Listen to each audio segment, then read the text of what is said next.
প্রেমানন্দে হরি হরি। আজকের এই মহতী সভায় উপস্থিত সকলে সাধুগুরু বৈষ্ণবের শ্রীচরণে আমার দণ্ডবোধ প্রণাম রইল। যারা কচিকাঁচা শিশু উপস্থিত রয়েছেন তাদের জন্য আমার আন্তরিক প্রীতি ও ভালোবাসা রইল। বয়োজ্যেষ্ঠদের শ্রীচরণে আমার প্রণাম নিবেদন রইল। এই শ্রীমদ্ ভগবদ গীতা স্বয়ং ভগবানের মুখ নিঃসৃত বাণী।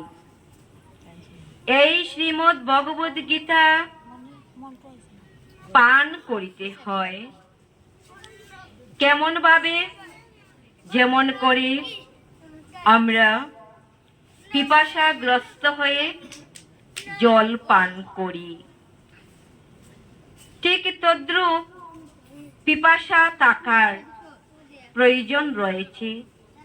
যদি আমাদের সেই অমৃত সুধা পান করার তৃষ্ণা না জাগে, তৃষ্ণা জাগরিত না হয়, তাহলে কিন্তু সেটা আমরা পরিপূর্ণভাবে গ্রহণ করিতে পারিব না। তাই এই অমৃত সুধা পান করিতে হয় কেমন করে? কল্পতরুগলিতম ফলম সুখমুখাদমৃত দ্রবসংযুক্তম পিবত ভাগবতম রসয়ামলয়ম মুহুরহু রসিকা ভুবি ভাবুকা। এই পৃথিবীতে, এই ধরাধামে ভগবান প্রাণ গোবিন্দ তিনি জগতের কল্যাণের জন্য, জগতের সকল জীবের মুক্তির জন্য তিনি ধরাধামে যুগে যুগে বারে বারে এই পৃথিবীতে অবতরণ করেছেন। তাই শ্রীকৃষ্ণ হলেন সকল অবতারের অবতরী, অর্থাৎ তিনি হলেন মূল উৎস। তো ভগবান শ্রীকৃষ্ণের মুখ নিঃসৃত বাণী এই শ্রীমদ্ ভগবত গীতা। শ্রীমদ্ ভগবত গীতা, এই গীতা হচ্ছে ভবসাগরের তরণী। তরণী শব্দের অর্থটা হলো বাবা নৌকা। এই ভবসাগরে আমরা সবাই এসেছি।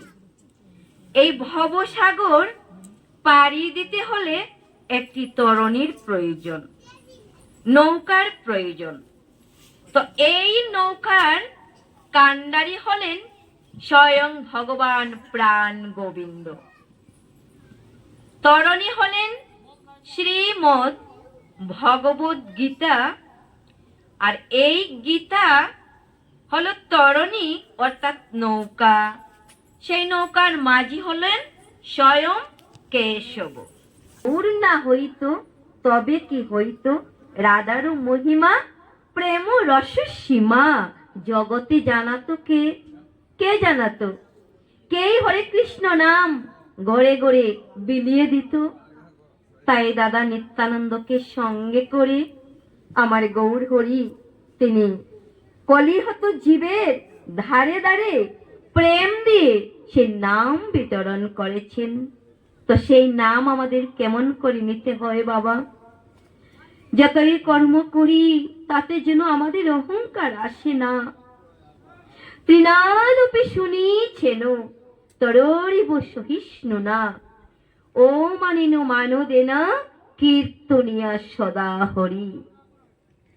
আমাদের কি করিতে হয়? তৃণ শব্দের অর্থ ঘাস।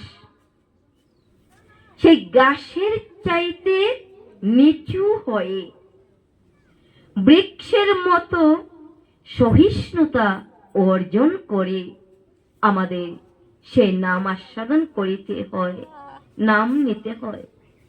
আমি করি, আমি করছি বলে যেন আমাদের অহংকার হয় না।